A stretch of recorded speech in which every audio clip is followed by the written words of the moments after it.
Top, on est parti. Quelle est la différence que vous ferez ou que vous faites ou qu'on fait ou qui est faisable entre la démocratie et la laïcité?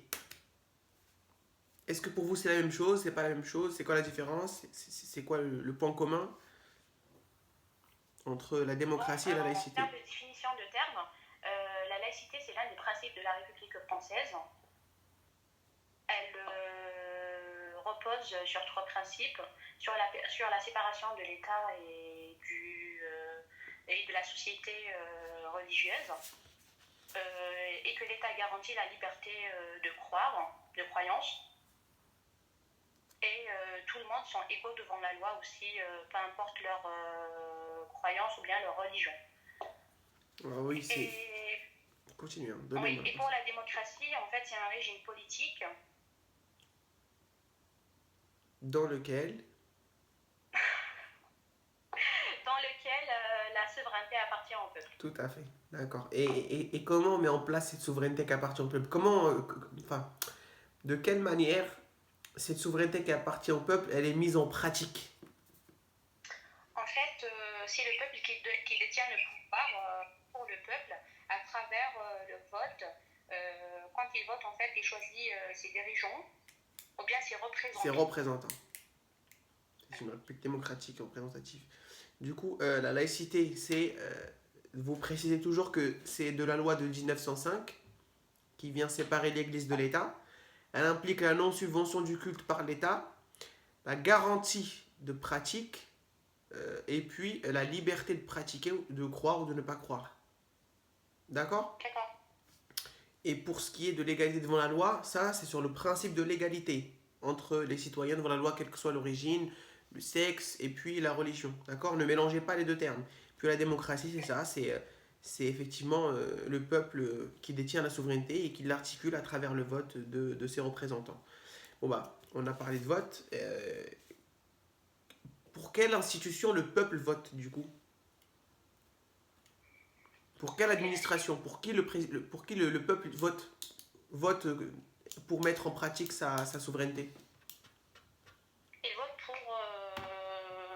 pour le président de la République. Oui.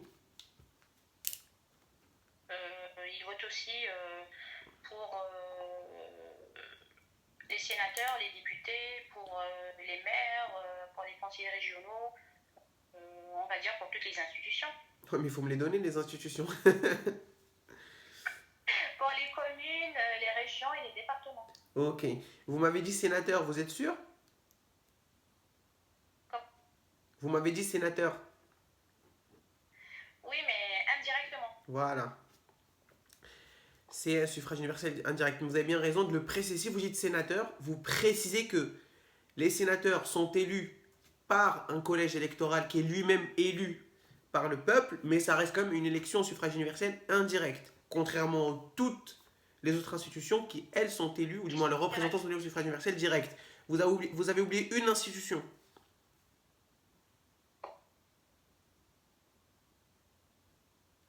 Comment on appelle déjà ça? Je crois que c'est le Conseil constitutionnel, non? Non. Le Parlement européen. Ah oui, parce Ok. qu'on, oui, pour l'Union européenne. Ok, du coup, vous me parlez du Conseil constitutionnel. Vous me donnez l'occasion de vous poser une question dessus. Qu'est-ce que le Conseil constitutionnel, du coup? C'est une institution qui a pour rôle de contrôler, de veiller sur la bonne exécution des lois. Alors, non, on ne vérifie pas l'exécution de la loi. On vérifie la conformité de la loi à la Constitution. Si vous voulez, on voit par exemple demain, il y a une loi qui est votée. Le Conseil constitutionnel, il peut être saisi de plusieurs manières. Déjà, le Conseil constitutionnel, pour votre rapport personnel, il a été créé par la Constitution du 4 octobre. C'est dans la 5ème République, 1958, ok? Si demain l'Assemblée nationale puis le Sénat adoptent une loi et qu'il y a un souci, il y a une QPC, une question prioritaire de constitutionnalité qui peut être soulevée devant une juridiction, peu importe, ça c'est qu'un détail. Le Conseil constitutionnel va regarder la loi qui est en question, il va la lire, et puis va regarder si cette loi qui est litigieuse est conforme à la Constitution et à la loi, enfin, à l'article de la Constitution qui est déjà, lui, supérieur à la loi, parce que la Constitution, elle est supérieure à la loi. Si elle est conforme, bah, la loi, elle reste. Si elle n'est pas conforme, il y a une abrogation de la loi, on abroge. D'accord? Voilà, mais vous devez retenir seulement que le Conseil constitutionnel veille à ce que la loi soit conforme à la Constitution. À la Constitution. Voilà, très bien. Je ne vais pas vous... il veille aussi à la régularité des élections et nationales et référendums, hein. Mais ça, c'est qu'un détail en plus. Du coup, je ne vais pas vous poser plus de questions sur le Conseil parce que ça ne va pas tomber. Et puis, je pense que vous ne savez pas et puis c'est inutile. Retenez juste qu'ils ont un mandat de 9 ans, si la question se pose. Vous pouvez argumenter, hein, l'agent, si vous parlez sur le Conseil constitutionnel, vous donnez toutes ces informations-là, il saura que vous connaissez la chose. Ok? D'accord. Donc, je suis un mandat d'avant. Mandat de 9 ans, c'est ça. Et on contient 9 membres, non? Ah, combien vous m'avez dit? 3, 9 membres. Oui, c'est ça, 9 membres de 9 ans. Et il y en a il y a les membres de droit et les membres qui sont nommés. Du coup, on parlait du Parlement européen. Lui aussi, il est élu au suffrage universel directement par les citoyens. Ok? Et du coup, il représente la nation dans le Parlement européen. Ok? On va revenir un peu aux questions assez simples quand même. C'est quoi le plus long fleuve de France? C'est la Loire. Ok, vous connaissez d'autres fleuves? Oui, comme la Seine, la Marne, le Garonne, le Rhône. Ok, très bien. Très bien, c'est ça. Donnez-moi des plats français. La tartiflette, le plat de la bouillabaisse, le coq au vin. D'accord, ok. Quel est votre avis sur l'égalité entre les hommes et les femmes? En ce qui concerne mon avis, je vois que dans certains domaines, il y a quand même égalité entre hommes et femmes, mais il y a certains domaines aussi où l'égalité n'est pas vraiment à 100%. Comme je vais donner l'exemple du salaire. Il y a une différence de rémunération qui est plus hausse chez les hommes que... Le salaire est plus élevé chez les hommes que les femmes. D'accord. Et c'est quoi du coup votre opinion là-dessus? Là, vous m'avez juste donné un petit peu c'est quoi l'égalité. Enfin, c'est quoi... Qu'est-ce que vous considérez comme inégal entre les hommes et les femmes? Mais c'est quoi votre avis, vous, personnel? Mon avis personnel reste que je préfère qu'il y aura une égalité à 100% entre les hommes et les femmes dans tous les domaines. Ok, nous sommes tous des êtres humains, on doit tous on doit tous être traités de la même manière. Donnez une réponse comme ça et puis comme ça vous êtes neutre. D'accord. Ok? Ok, très bien.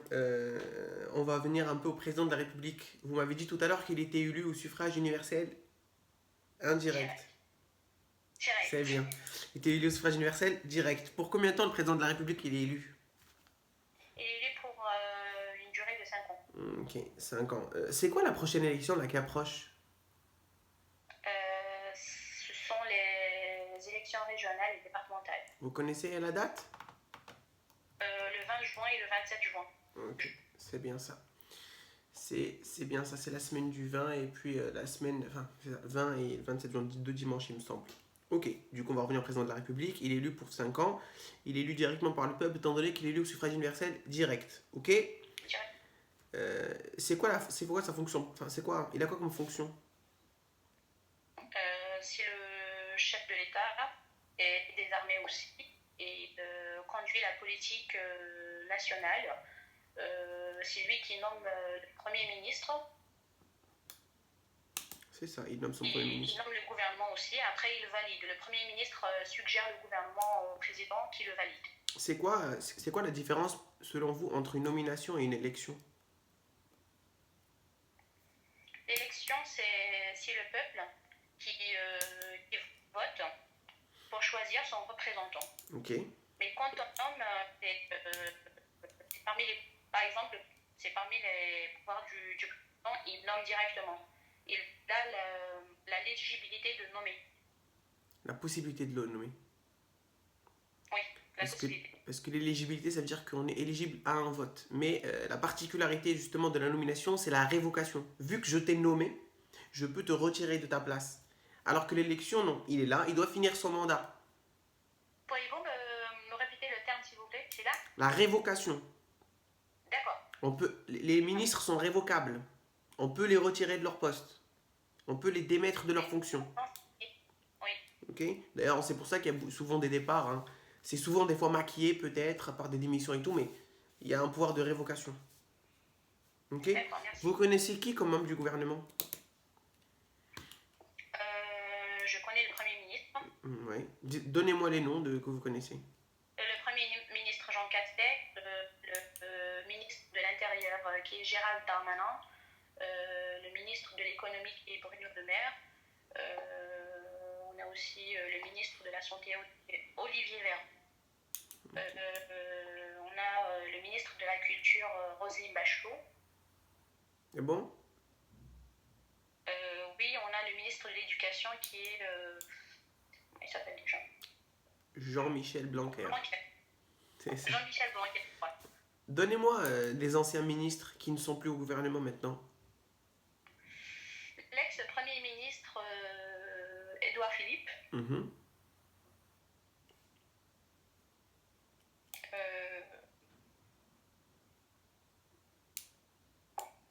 Manuel Valls. Et Emmanuel Valls, oui, tout à fait. D'accord. Bah, retenez 2-3 exemples. D'accord. Ok. Jacques Chirac, il a été aussi ministre dans une cohabitation, donc c'est possible de le citer aussi. Qui a écrit la Marseillaise? C'est Roger de Lille. Ok. Et vous pouvez me la chanter? Vous la connaissez? Le premier couplet, oui.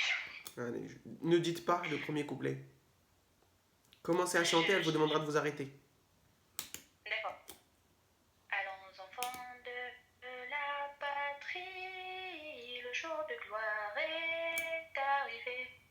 Contre nous de la tyrannie, l'étendard sanglant élevé.